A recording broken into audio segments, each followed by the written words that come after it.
తప్పుదారిన వాని తీసుకొని పోస్తున్నది.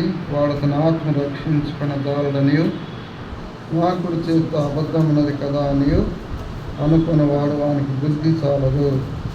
యాకోబు కలిసి అవుదాం, అందరం కలిసి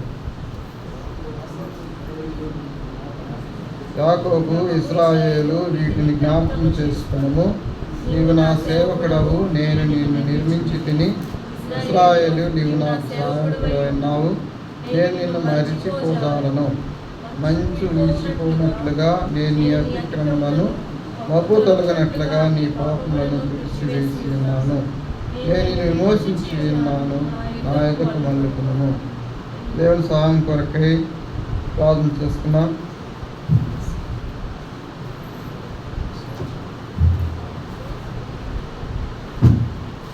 ప్రేమ నమ్మకంగా అన్న పరలోక తండ్రి, పరిశుద్ధ రాజా, ఘనమైన తండ్రి, వందనాలు స్తోత్రాలు చెల్లిస్తున్న ఉదయకాలం మీ సన్నిధిలో చేరి పాటలు సహాయపడినందుకు వందనాలు. నేను స్తుతించడం ఘనపరచడం ఇచ్చిన ధన్యతను బట్టి మీకు వందనాలు చెల్లిస్తున్న. ఆరాధన నిమిత్తమై చదవబడిన వాక్యం దీవించి ఆశీర్వదించి మేలుకరంగా జరిగిస్తున్నాం. నిశ్చలు ప్రార్థిస్తున్నాం. అయోగ్యుని అపాత్రుని ప్రభు నన్ను జ్ఞాపకం చేసుకుని ఈ సెలవు సాటు మరుగుపరిచి నా పాప దోషములు పరిహరించమని సన్నిధిలో ప్రార్థిస్తున్నాం. అలాగే ప్రభా తండ్రి, మత్తయి సువార్త 10:20 ప్రకారం నాయన తండ్రి, మీరే మాతో మాట్లాడుతున్నామని సన్నిధిలో ప్రార్థిస్తున్నాం. నాయన దీవించి ఆశీర్వదించము.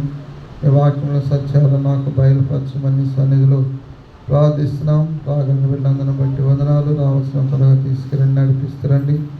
ఈ సన్నిధి మాకు తోడుగుంచి నీ ప్రభా నీ ప్రసన్నతను మాపై నడిపించమని సహాయపడుతున్నాం. దేవందనాలు స్తోత్రాలు చెల్లిస్తూ సమస్త నీ చేతికి అప్పగించుకుని నీకే మహిమ ఘనత ప్రభావం కలిగినట్లు కృప చూపుతూ సహాయపడుతున్నామని మా ప్రభు మా రక్షణ మోచుకుడైన యేసు ప్రభు నామములో అడిగి వేడుకొస్తున్నాం తండ్రి, ఆమేన్.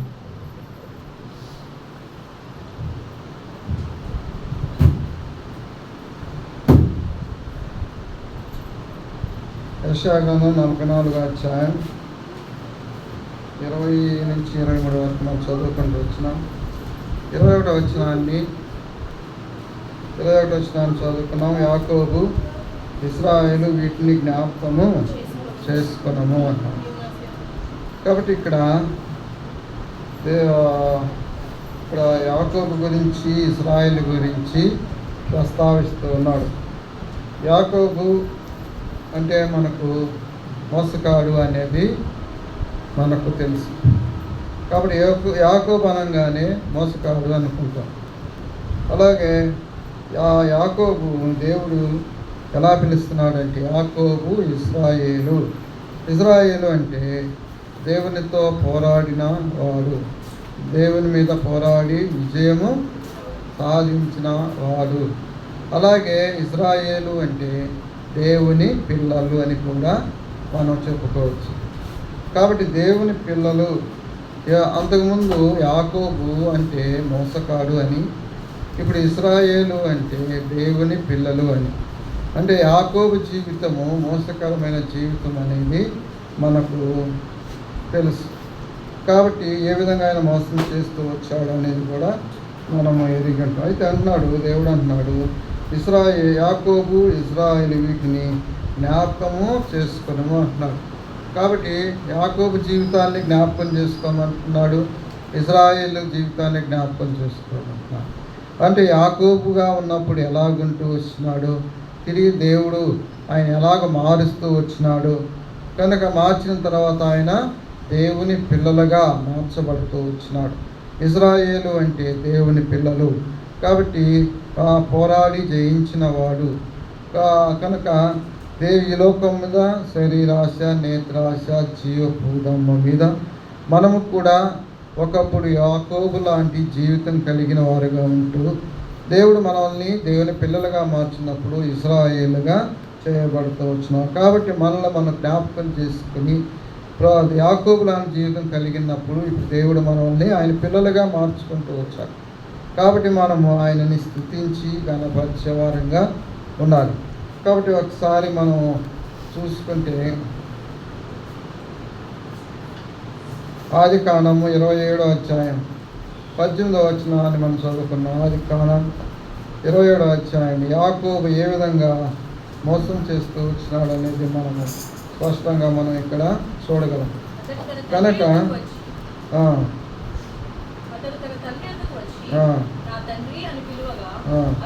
ఏమి నా కుమారుడా, నీవెవరమని అడిగెను. అందుకు యాకోబు, నేను ఏశావు అని నీ జ్యేష్ఠ కుమారుడను. నీవు నాతో చెప్పిన ప్రకారము చేసి ఉన్నాను. నీవు నన్ను దీవించుటకై దయచేసి లేచి కూర్చుండి నేను వేటాడి తెచ్చిన దాన్ని తినమనెను. అప్పుడు ఇస్సాకు, నా కుమారుడా, ఇంత శీఘ్రముగా అది నీకు ఎట్లు దొరికేనని అడుగగా అతడు, నీ దేవుడైన యెహోవా నా ఎదుటికి దాన్ని రప్పించుట చేతనే అని చెప్పాను. కాబట్టి ఇక్కడ మనం చూసినప్పుడు యాకోబు తండ్రిని మోసం చేస్తున్నాడు. ఏ విధంగా అంటే చూడు, 18వ వచనం అంటున్నాడు, అతడు తన తండ్రి వద్దకు వచ్చి నా తండ్రి అని పిలవగా అతడు, ఏమి నా కుమారుడా, నీవు ఎవరవు అని అడిగాడు. ఎవరిని అడిగాడు? నీవు ఎవరవు అంటే, అందుకు యాకోబు, నేను ఏశావును అంటాడు. ఏమంటున్నాడు? యాకోబు ఏశావు కాదు, కానీ ఏం చెప్తున్నాడు ఆడ? అబద్ధం చెప్తున్నాడు. ఒకటి, ఏశావును అంటున్నాడు. రెండవది, నీ జ్యేష్ఠ కుమారుడను అంటాడు. యాకోబు జ్యేష్ఠ కుమారుడు కాదు, రెండవ కుమారుడు. కాబట్టి యాకోబు ఏశావును అంటున్నాడు, రెండవది జ్యేష్ఠ కుమారుడను అంటున్నాడు. అప్పుడు నేను తెచ్చిన ఆహారం తినమనంటే నీకు ఇంత శీఘ్రంగా ఎలా దొరికినది అంటే 19వ వచనంలో అంటాడు, 20వ వచనంలో, నీ దేవుడైన యెహోవా నా ఎదుటికి దాన్ని రప్పించట చేతనే అన్నాడు. మూడోది ఏం చేస్తున్నాడు? దేవుని మీద కూడా అబద్ధం చెబుతున్నాడు. దేవుడు నాకు సహాయం చేసినాడు, దేవుడు ఆ యొక్క వేట జంతువుని నా ఎదుటికి రప్పించినాడు, అందువలన ఇంత త్వరగా చేయదు. అంటే తండ్రికి దేవుని మీద కూడా మోసం పాటలు పలుకుతూ వస్తున్నాడు. తర్వాత సరే అని ఏసాకు యాకోబుని పిలిచి, అదే జ్యేష్ఠ కుమారుడు ఏశావుని నా దగ్గరికి రమ్మని పిలుస్తాడు. పిలిచి అంతా తవిడి చూస్తే శరీరం అంతా ఏశావుల వలె బొచ్చు శరీరం అంతా వెంట్రుకలతో ఉంటూ వస్తుంది. అప్పటికి మళ్ళా డౌట్ వచ్చి 24వ వచనంలో అంటాడు, ఏశావు అన్న కుమారుడు నీవేనా అని అడగగా యాకోబు నేనే నేను. ఎన్నిసార్లు ఆయన్ని అబద్ధం చెప్తూ వచ్చినాడు, మోసం చేస్తూ తండ్రిని మోసం చేస్తూ వస్తున్నాడు. కనుక యాకోబు ఎలాంటి వాడు అనేది ఇంత స్పష్టంగా మనకు రాయబడుతూ వచ్చింది. మొదటగా తండ్రిని నేను ఏశావుని అంటాడు, జ్యేష్ఠ కుమారుడు అంటాడు. దేవుడు నాకు ఆ యొక్క జంతువును నాకు దగ్గరికి రప్పించినాడని దేవుని మీద కూడా అబద్ధం చెబుతూ వస్తున్నాడు. చివరికి ఆయన అంటాడు, నువ్వు ఏశావు నా కుమారుడు నీవేనా అని గట్టిగా అడిగినప్పుడు నేనే అంటాడు, నేనే ఏశావుని అంటాడు. కానీ యాకోబు. కాబట్టి ఇక్కడ యాకోబు జీవితం అంటేనే మోసకరమైన జీవితం, అబద్ధముతో కూడిన జీవితం. అలాంటి జీవితం కలిగిన యాకోబును దేవుడు ఏం చేస్తూ వచ్చాడు? ఇజ్రాయేలుగా మారుస్తూ వచ్చాడు. ఇజ్రాయేలు అనగా పోరాడి గెలిచిన వాడు లేదా దేవుని పిల్లలు. కనుక దేవుని పిల్లలుగా మారుస్తూ వచ్చినాడు. ఇంకా చూడండి యాకోబు గురించి 48వ అధ్యాయం 8వ వచనంలో ఇంకా కొన్ని మాటలు రాయబడుతూ వచ్చినాయి. 8వ వచనము, అవి నీకు వినబడనే లేదు, నీకు తెలియబడలేదు, పూర్వం నుండి నీ చెవికి తెలియబడలేదు. నీవు అపనమ్మకస్తుడవి, నీ తల్లి గర్భంన పుట్టినది మొదలుకొని తిరుగుబాటు చేయవాడవని అనిపించుకుంటివి. కాబట్టి ఏంటంట అపనమ్మకస్తుడు. ఎప్పుడంట అపనమ్మకస్తుడు యాకోబు. తల్లి గర్భంలో ఉన్నప్పుడే ఏం చేస్తున్నాడు? పెనుగులాడుతూ వచ్చినాడు, నేను ముందు రావాలని తన అన్న మడిమ పట్టుకొని వచ్చినాడు.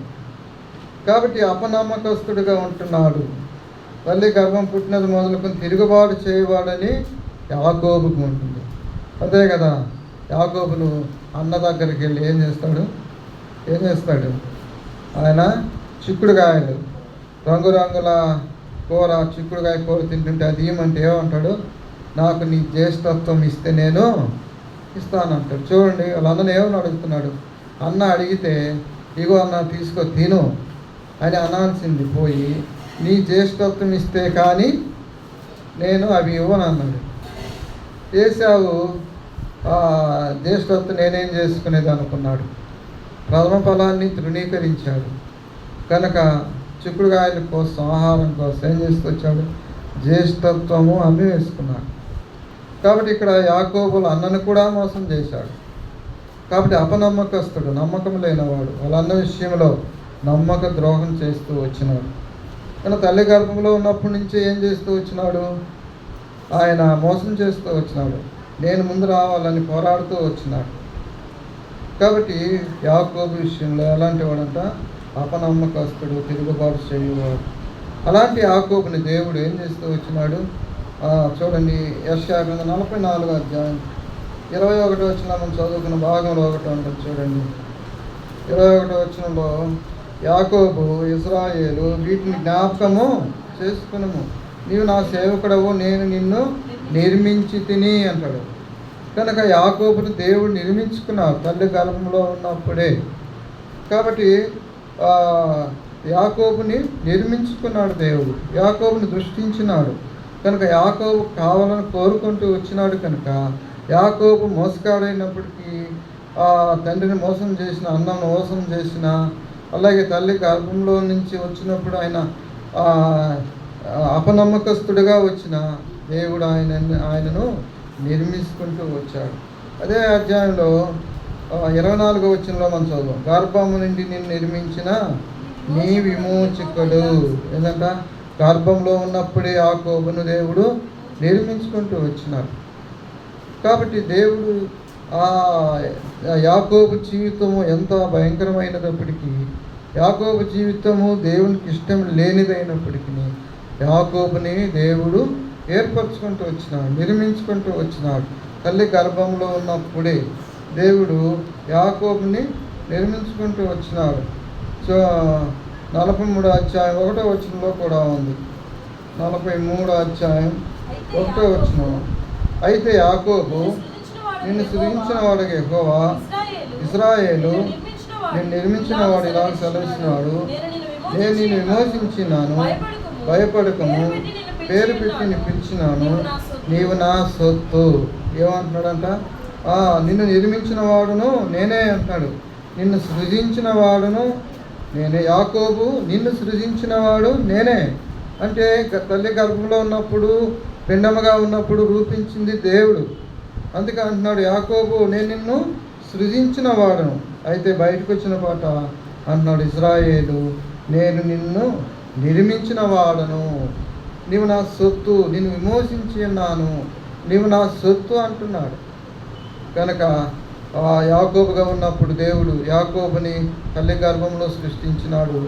ఆ యాకోబు బయటకు వచ్చిన తర్వాత ఇశ్రాయేలుగా మార్చి ఆయనను నిర్మించుకుంటూ వచ్చినాడు, విమోచిస్తూ వచ్చినాడు.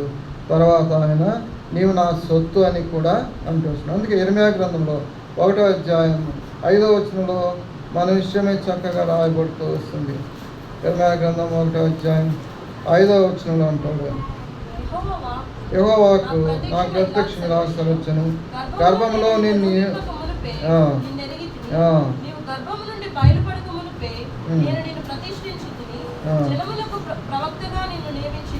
కాబట్టి గర్భంలో నిన్ను రూపింపక మునిపే నిన్ను ఎరిగి తిని అన్నాం. కాబట్టి దేవుడు మనలను గర్భంలో ఉన్నప్పుడే మనల్ని రూపింపక ముందు మనం ఎరిగినాం. కనుక నీవు గర్భంలో బయలుపడక మునిపే నిన్ను ప్రతిష్ఠించి తిని అంటాడు. కాబట్టి దేవుడు మనలను తల్లి గర్భంలో ఉన్నప్పుడే మనం ఎరిగినాడు కనుక మనం ఇక్కడ ఉండగలుగుతున్నాం. ఆయన బిడ్డలుగా, ఆయన కుమారులుగా, ఆయన సాక్ష్యముగా, ఆయన సొత్తుగా మనం ఉన్నామంటే ఇది మన గొప్పతనమే మాత్రము కాదు, కానీ మన యొక్క ఆధిపత్యము లేక మన యొక్క ఘనత కాదు, కానీ దేవుడు ఏర్పాటు చేసుకొని మన యందు దృష్టించి ప్రతిష్ఠించుకున్నాడు కనుకనే మనము ఈ దినము ఇక్కడ ఉండి ఆయనను ఆరాధించి స్తుతించి ఘనపరుస్తున్నాం. అంటే అది కేవలం ఆయన గొప్ప నిర్మాణం లేదా నిర్మించుకున్నాడు మనల్ని. కాబట్టి ఇంత గొప్ప కార్యం అనాది కాలంలోనే తల్లి గర్భంలో ఉన్నప్పుడే మనం ఏర్పాటు చేసుకున్నాం, ప్రతిష్ఠించుకున్నాం. కాబట్టి దేవుడు ఈరోజు మనం ఆయన్ని స్తుతించగలుగుతున్నామంటే దేవుడు ఆయన సొత్తుగా చేసుకున్నాడు. కాబట్టి యాకోబు దానికి జీవితం నుంచి ఇశ్రాయేలు జీవితంగా మారుస్తూ వచ్చినాడు. కాబట్టి చూడండి, యెషయా గ్రంథం 43వ అధ్యాయం 4వ వచనాన్ని చదువుతున్నాం. 4వ వచనాన్ని, నీవు నా దృష్టికి ప్రియుడు అయ్యందున గనుడవైతివి, నేను నిన్ను ప్రేమిస్తున్నాను కనుక నీకు ప్రతిగా మనుషులను అప్పగిస్తున్నాను. కాబట్టి ఇక్కడ ఏమన్నాడు? నీవు నా దృష్టికి ప్రియుడైనందున గనుడవైతివి. ఏమనంట? ప్రియమైన వాడుగా పెంచుతున్నాడు దేవుడు. చూడండి, యాకోబును మన జీవితంలో యాకోబు మోసకాడే, కానీ దేవుని దృష్టిలో ఆయన ప్రియమైన వాడుగా ఉంటూ వస్తున్నాడు. ఇంకా ఏమంటున్నాడు? నేను నిన్ను ప్రేమించి తిని అంటున్నాడు. కాబట్టి దేవుడు యాకోబుని ప్రేమిస్తూ వచ్చినాడు. అందుకే ఆయనకు ప్రతిగా మనుషులను అప్పగిస్తున్నాడు. ఆయన తప్పిస్తూ వస్తున్నాడు. ఆయనకు ప్రతిగా మనుషులను అప్పగిస్తున్నాడంటే ఆయనకి బదులుగా వేరే వారిని అప్పగిస్తున్నాడు.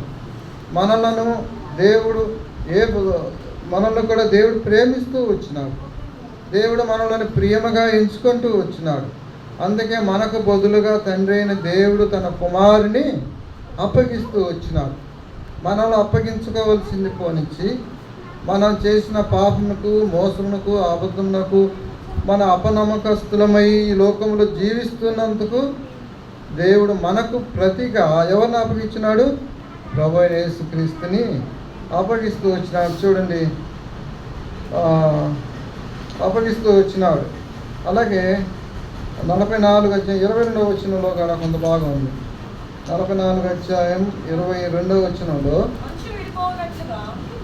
మంచు విడిపోనట్లుగా నేను నీ అతిక్రమలను మబ్బు తొలగిపోనట్లుగా నీ పాపములను తుడిసివేస్తున్నాను, నేను నిన్ను మోసించి నా యొద్దకు మళ్ళుతున్నాను. కాబట్టి ఎక్కడంట? మంచు విడిపోనట్లుగా నీ అతిక్రమలను మబ్బు తొలగినట్లుగా నీ పాపములను తుడిసివేస్తున్నాను. కాబట్టి యాకోబుతో చెప్తున్నాడు, యాకోబు నేను నిన్ను నిర్మించుకున్నాను, ప్రతిష్ఠించుకున్నాను, నీ పాపములు నీ అతిక్రమలు నేను తుడిసివేస్తున్నాను అంటాడు. కనుక దేవుడు మన పాపములు కూడా తుడిసివేసేవాడుగా తుడిసివేసినాడు. నన్ను ఏర్పాటు చేసుకున్నాడు. ఆయన రక్తం చేత మనల్ని కొనబడి మన పాప దోషములన్నింటినీ ఆయన తుడిసివేస్తూ వచ్చాడు, కడిగివేస్తూ వచ్చినాడు. ఇంకా మనం చూసినప్పుడు 43వ అధ్యాయం 25వ వచనంలో చూడండి. 43వ అధ్యాయం 25వ వచనం, నేనే నా చిత్తానుసారముగా నీ అతిక్రమం తుడిసివేసినాను, నేను నీ పాపములను జ్ఞాపకము చేసుకున్నాను. కాబట్టి ఇక్కడ అంటున్నాడు, నేనే నా చిత్తానుసారముగా ఏం చేస్తున్నాడంట? అతిక్రమలను తుడిసివేస్తున్నాడు. కనుక మన అతిక్రమంలో పాపములన్నీ చేత మనం చచ్చిన వారిగా ఉన్నప్పుడు, మరణానికి పాత్రలుగా ఉన్నప్పుడు దేవుడు ఏం చేస్తున్నాడంట? వాటన్నిటిని తుడిసివేసి మనం పరిశుద్ధులుగా చేస్తూ వచ్చినాడు. నేను నీ పాపములను జ్ఞాపకం చేసుకొనను అంటున్నాడు. ఏమన్నాడు? పాపం. కనుక ఏడేమంటున్నాడు? దేవుడు జ్ఞాపకం చేసుకొనను అంటున్నాడు. మనం చదువుకున్న భాగంలో యాకోబు నువ్వు జ్ఞాపకం చేసుకో అంటున్నాడు. ఏమి జ్ఞాపకం చేసుకోవాలా? యాకోబు ఏమి జ్ఞాపకం చేసుకోవాలా అంటే, నేను యాకోబుగా ఉన్నప్పుడు ఎలాంటి స్థితి కలిగి ఉన్నాను, నేను ఇజ్రాయిల్గా మార్చినప్పుడు ఎలాగ మారాను అని జ్ఞాపకం చేసుకుంటున్నాడు. దేవుడైతే జ్ఞాపకం చేసుకొనను అంటున్నాడు. యాకోబునైతే నువ్వు జ్ఞాపకం చేసుకో అంటున్నాడు. అంటే తన స్థితిని జ్ఞాపకం చేసుకో. నువ్వు ఎలాంటి వాడివి, నువ్వు ఏ స్థితిలోంచి పిలువబడినావు, నువ్వు దేవునికి ఏ విధంగా ఉంటూ వచ్చినావు, నువ్వు తండ్రికి ఏమి మోసం చేస్తూ వచ్చావు, అన్నకి ఎలా మోసం చేస్తూ వచ్చావు, పారిపోయిన వాడివి. కనుక నీవు నీ స్థితిని జ్ఞాపకం చేసుకో. అయితే నువ్వు ఎలాగూ నిర్మింపబడ్డావో, నువ్వు ఎలాగూ ఇశ్రాయేలుగా మార్చబడ్డావో, నువ్వు ఎలాగూ నా సొత్తు అయినావో, నువ్వు విమోచించబడినావో జ్ఞాపకం చేసుకో అని దేవుడు సెలవిస్తున్నాడు. అయితే దేవుడు అంటున్నాడు, యాకోబు నీ పాపం నేను ఎన్నటికీ జ్ఞాపకం చేసుకుని అంటాడు. కనుక దేవుడు నా పాపను జ్ఞాపకం చేసుకునేవాడు కాదు, కానీ మనమైతే జ్ఞాపకం చేసుకోవాలా. ప్రభా నేను ఏ స్థితిలో నుంచి నన్ను తీసుకొచ్చావో, ప్రభా నువ్వు నేనున్న స్థితి ఎంతో ఘోరమైనది, మరణానికి పాత్రుడుగా ఉన్నాను, చనిపోవలసిన స్థితి, నరకానికి వెళ్ళవలసిన స్థితి, నశించిపోయే స్థితిలో నుంచి నీవు నన్ను పైకి తీసుకొచ్చినావు కనుక దేవుడు యాకోబుని సొత్తుగా చేసుకున్నట్టు, యాకోబుని ప్రేమించినట్లు నిన్ను నన్ను ఆయన ప్రేమిస్తూ వచ్చినాడు.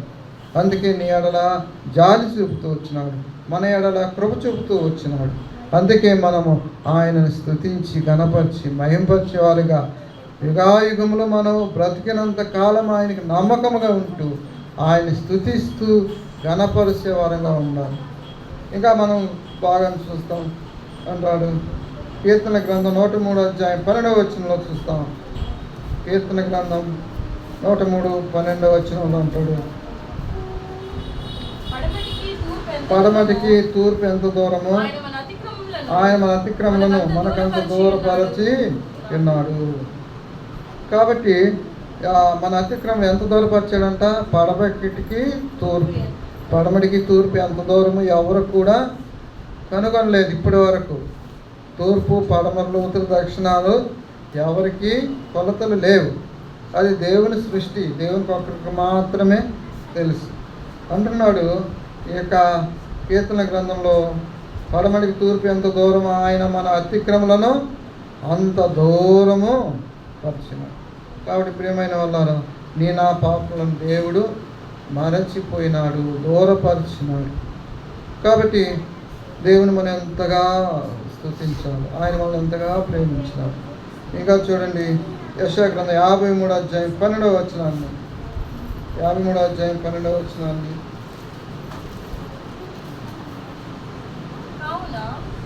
గొప్పవారితో నేను అతనికి పాలు పంచిపెట్టెదను, గనులతో కలిసి అతని గొలుసును విభాగించుకొనును. ఏలయనగా మరణమునందునట్లు అతడు తన ప్రాణమును ధార పోసెను, అనేకుల పాపములను. కాబట్టి ఇక్కడ ఏలైనగా మరణమునందునట్లు అతడు తన ప్రాణమును ధార పోసెను. ఏం చేశాడంట? ధారపోసాడు. కళబొట్టు, రక్తపు బొట్టు కారునంతగా ఆయన ఏం చేశాడు? ఆయన మరణించాడు. ఆ సిలువలో రక్తపు బొట్టు, ఆ రక్తం ద్వారా మనకు విమోచన కలుగు చేస్తూ వచ్చినాడు కనుక అదే ఫిలిప్పీ రాసిన పత్రిక 2వ అధ్యాయం 7వ వచనంలో కూడా ఉంది చూడండి. ఫిలిప్పీ రాసిన పత్రిక 2వ అధ్యాయం 7వ వచనంలో, దాసుని స్వరూపమును ధరించుకొని తను తాను రిక్తునిగా చేసుకొనెను, మరియు ఆయన ఆకారమును మనుషుడిగా కనబడి మరణం పొందినంతగా, అనగా శిలువ మరణం పొందినంతగా విధేయత చూపిన వాడై తను తాను తగ్గించుకొనెను. కాబట్టి దేవుడు అంటున్నాడు ఇక్కడ ఫిలిప్పీ రాసిన పత్రికలో పౌలు సంఘానికి తెలియజేస్తున్నాడు. ఆయన అంటున్నాడు, ఆకారమును మనుషుడిగా కనబడి మరణం పొందినంతగా, శిలువ మరణం పొందినంతగా విధేయత చూపిన వాడు తను తాను తగ్గించుకొనెను. కాబట్టి దేవుడు మన కోసం ఏం చేస్తున్నాడు? శిలువ మరణము పొందినాడు కనుక శిలువ మరణము పొందినాడు. ఆ శిలువ మరణం పొందుటకు విధేయత చూపినాడు, తగ్గించుకున్నాడు కనుక ఆయన దేవుని కుమారుడు అయింది మానవుల కొరకు తగ్గించుకుంటూ వచ్చాడు. నిన్ను రక్షించుట కొరకు, మనల్ని రక్షించుట కోసము ఆ కల్వరి శిలువలో తన రక్తానంతటిని కార్చి మనకు ఏం చేస్తూ వచ్చినాడు? పాప విమోచన కలుగు చేస్తూ వచ్చినాడు. అలాగే రోమి రాసిన పత్రికలో కూడా 4వ అధ్యాయం 25వ వచనాన్ని చూస్తాము.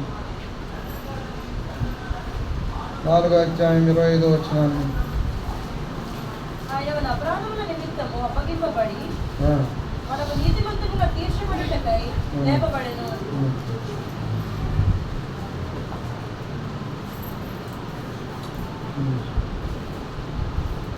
25వ వచనం, 25వ వచనంలో 24వ వచనం నుంచి మనం చదువుకున్నాం. మన ప్రభువైన యేసును మృతుల్లో నుండి లేపిన వాళ్ళని విశ్వాసం ఉంచిన మనకును ఎంచబడని మన నిమిత్తము కూడా వాడు. ఆయన మన అపరాధుల నిమిత్తం అప్పగించబడి నీతిమంతులుగా తీర్చబడ్డకే లేపబడిను.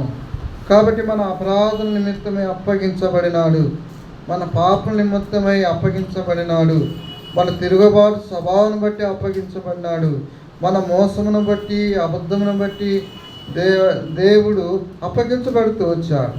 నీవు నేను అప్పగించబడవలసిండగా దేవుడే ఆయన అప్పగించుకున్నాడు. ఎందుకంటే మనలను రక్షించుట కోసం, యాకోబుగా ఉన్న మనలను ఇశ్రాయేలుగా మార్చుటకు ఆయన విమోచకుడుగా ఈ లోకానికి వచ్చినాడు. ఆయన అప్పగించుకుని మనల్ని విమోచించి ఆయన సొత్తుగా చేర్చుకుంటూ వచ్చినాడు. ఇక చూడండి, అంతేకాదు యాకోబును మార్చిన దేవుడు నిన్ను నన్ను మారుస్తూ వచ్చినాడు. యాకోబు జీవితము మోసకరమైన జీవితంలో నుంచి ఆయన బిడ్డలుగా, ఇశ్రాయేలు అంటే ఆయన పిల్లలుగా మారుస్తూ వచ్చాడు. పోరాడి గెలిచినవాడు, విజయం సాధించినవాడు. కాబట్టి ఈ యాకోబు జీవితం ద్వారా మనల్ని మనం పోల్చుకొని మన జీవితము యాకోబు జీవితం లాంటిది కాకపోయినా మన జీవితము దేవునికి ఇష్టం లేని జీవితముగా ఉండి ఉండొచ్చు. యాకోబు వలె మోసం చేయకపోయినా దేవునికి దూరముగా శరీరాశ, నేత్రాశ, జీవనము కలిగి ప్రభు దగ్గరికి రాలేని స్థితిలో ఉండి ఉండొచ్చు. లేక ఇష్టం లేని క్రియలు చేస్తూ ఉండొచ్చు. కనుక దేవుణ్ణి ప్రేమించిన వారిగా కూడా ఉండొచ్చు. మనం ప్రభుని ఎరగకముందు ఏ స్థితిలో ఉంటూ వచ్చినామో అది ఎరుగుట యాకోబు జీవితం.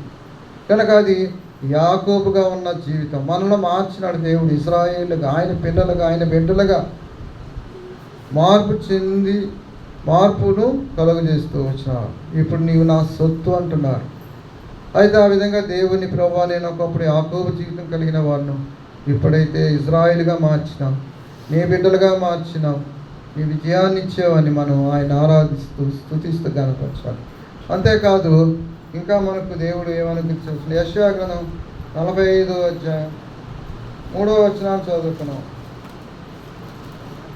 40వ అధ్యాయం 3వ వచనంలో అంటాడు, పేరు పెట్టి పిలిచిన ఇశ్రాయేలు దేవుడైన యెహోవా నేనే అని తెలుసుకున్నట్లు అంధకార స్థలములో ఉంచబడిన నిధులను, తనలో మెరుగైన ధనమును నీకు ఇచ్చేదను.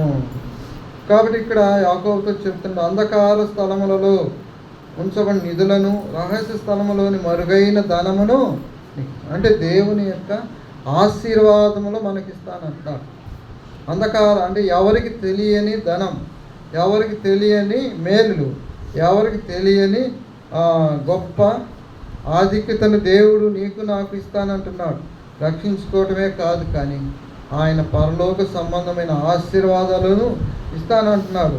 కనుక యాకోబుతో చెప్తున్నాడు. యాకోబు అని లేదు ఇక్కడ, ఏమంటున్నాడు? పేరు పెట్టిని పిలిచిన ఇశ్రాయేలు దేవుడైన యెహోవా నేనే అని తెలియజేస్తూ అంధకార స్థలంలో ఉంచబడిన నిధులను, రహస్య స్థలంలో మరుగైన ధనము నీకు ఇచ్చేదను అంటాడు. అందుకే మనం దేవుని వాక్యంలో ఒక మాట ఉన్నది. 1 కొరింథీయులకు రాసిన పత్రిక 2వ అధ్యాయం 9వ వచనాన్ని చదువుకున్నాం. 1 కొరింథీయులకు రాసిన పత్రిక 2వ అధ్యాయం 9వ వచనం అంటాడు, దేవుడు తను ప్రేమించు వారికి ఏవి సిద్ధపరచనో అవి కంటికి కనబడలేదు, చెవికి వినబడలేదు, మనిషి హృదయమునకు గోచరము కాలేదంట. కనుక దేవుడు మనకి ఏమిస్తాడు మనకు తెలియదు, కానీ ఈ దేవుని ఆత్మ ద్వారానే మనము కనుగొంటాం. కింద రాయబడుతుంది, మనకైతే దేవుడు వాటిని తన ఆత్మ వల్ల బయలుపరచని ఉన్నాడు. కాబట్టి దేవుని ఆత్మ ద్వారానే మనం పొందుకోగలం.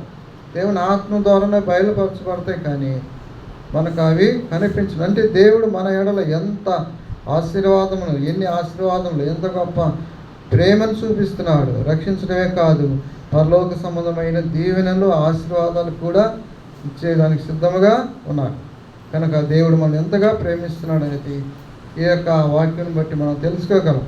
యాకోబుని అంటున్నాడు, యాకోబు ఇశ్రాయేలు నేను జ్ఞాపకం చేసుకో అంటున్నాడు. కనుక మన జీవితంలో మనం ఎలాంటి స్థితి కలిగి ఉంటున్నాము, ఏ స్థానంలో ఉంటున్నాము, ఏ పరిస్థితుల్లో దేవుడు మనల్ని ప్రేమించాడు, ఏ పరిస్థితుల నుంచి దేవుడు మనల్ని ఇశ్రాయేలుగా చేస్తూ వచ్చాడు, ఆయన పిల్లలుగా, ఆయన మోచిన కలుగు చేసిన బిడ్డలుగా, ఆయన సొత్తైన జనముగా దేవుడు మనం చేస్తూ వచ్చినాడు. కాబట్టి మనం ఆయన్ని ఘనపరుస్తూ స్తుతించేవారుగా ఉండాలి. చూడండి, యెషయా గ్రంథం 49వ అధ్యాయం 8వ వచనంలో ఒక మాట ఉంది.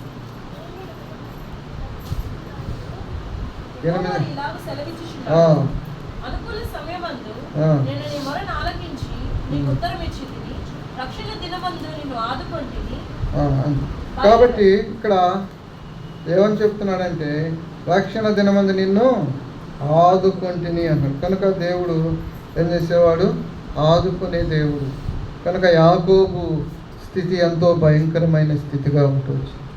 తన తండ్రిని, తన కుటుంబాన్ని, తల్లిదండ్రులను, అన్నను వదిలి పారిపోయిన స్థితి. అలాంటి స్థితిలో నుంచి దేవుడు యాకోబుని ఏం చేస్తున్నాడు? ఆదుకుంటూ వచ్చినాడు. అలాగే మనల్ని కూడా దేవుడు మరణ స్థితికి వెళ్ళవలసిన పరిస్థితుల్లో మనం ఉన్నప్పుడు దేవుడు మనల్ని ఆదుకుంటూ వచ్చినాడు.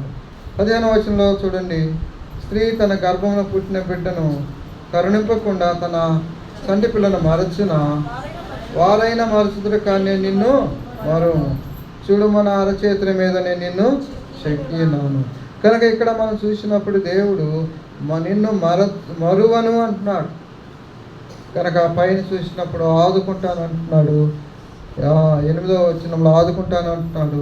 15వ వచనంలో ఏమంటున్నాడు? మరువను అంటున్నాడు. నేను నిన్ను మరువను. కనుక తల్లి అయినా మరుస్తుంది, కానీ నేను నిన్ను మరువను అంటున్నాడు. కనుక దేవుడు మన ఏడలు ఎంత ప్రేమ కలిగి ఉంటున్నాడు. ఈ లోకంలో ఎవరు మర్చినా, తల్లిదండ్రులు మర్చినా, అన్నదమ్ములు మర్చినా, బంధువులు మర్చినా, దేవుడు మర్చిపోయేవాడు కాడు. అందుకే అన్నాడు యాకోబు, నేను నిన్ను మరువను, నువ్వు జ్ఞాపకం చేసుకోమంటున్నాడు. కాబట్టి మనం దేవుడు మర్చిపోయేవాడు కాదు. దేవుడు మనం మర్చిపోలేదు. దేవుడు మనం మర్చిపోయింటే మనం ఇక్కడ ఉండేవారం కాము. కాబట్టి మనం పరిస్థితుల్లో, ఇబ్బందుల్లో ఆయనకు మొరపెట్టినప్పుడు ఆయన మనకు ఉత్తరం ఇచ్చి రక్షణ దినమందు మనల్ని ఆదుకుంటూ వచ్చినాడు. మన శ్రమలో, కష్టంలో, బాధల పరిస్థితుల్లో ఎన్నో మనకు కలిగినప్పుడు దేవునికి మొరపెట్టినప్పుడు ఆయన మనల్ని ఆదుకుంటూ వచ్చినాడు. ఆయన మనల్ని మర్చిపోలేదు. మన పరిస్థితుల్లో ఆయన జ్ఞాపకం చేసుకుంటూ వచ్చాడు. మన ఇబ్బందులు ఆయన జ్ఞాపకం చేసుకుంటూ వచ్చాడు. మన ఆదరిస్తూ వచ్చాడు, బలపరుస్తూ వచ్చినాడు, మేలు చేస్తూ వచ్చాడు, మనకు సంతోషాన్ని కూడా ఇచ్చాడు. ఇంత గొప్ప దేవుడు ఉదయ కాలంలో ఆయన మనకి ఇచ్చిన సంతోషాన్ని బట్టి, మేలును బట్టి, పరలోక సంబంధమైన ఆశీర్వాదాలను బట్టి దేవుని మనం ఎంతగానో స్తుతించాలి. అంతేకాదు యాకోబు లాంటి జీవితాన్ని మార్చి ఇశ్రాయేలుగా చేస్తూ వచ్చాడు. ఆయన బిడ్డలుగా చేస్తూ వచ్చాడు. గొప్ప పేరును కూడా మనకు అనుగ్రహిస్తూ వచ్చాడు. నీవు నా సత్తు అన్నాడు. నేను నిన్ను మోసించి ఉన్నాను అని యాకోబుతో చెప్తాను. ఇంత గొప్ప కార్యము దేవుడు మన పట్ల కూడా చేసి ఉంటున్నారు. కాబట్టి యాకోబులో ఉన్న నీవు నేను ఇజ్రాయేలుగా మార్చబడిన మనం ఆయనని జ్ఞాపకం చేసుకోవాలి. మనల్ని జ్ఞాపకం చేసుకోవాలి.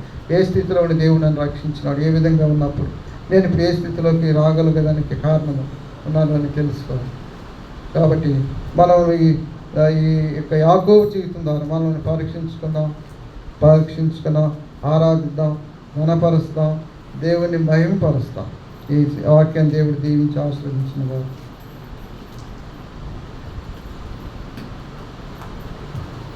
అందరూ లేచి ఒక పాట పాడుకున్న తర్వాత ఆరాధనలోకి వెళ్దాం.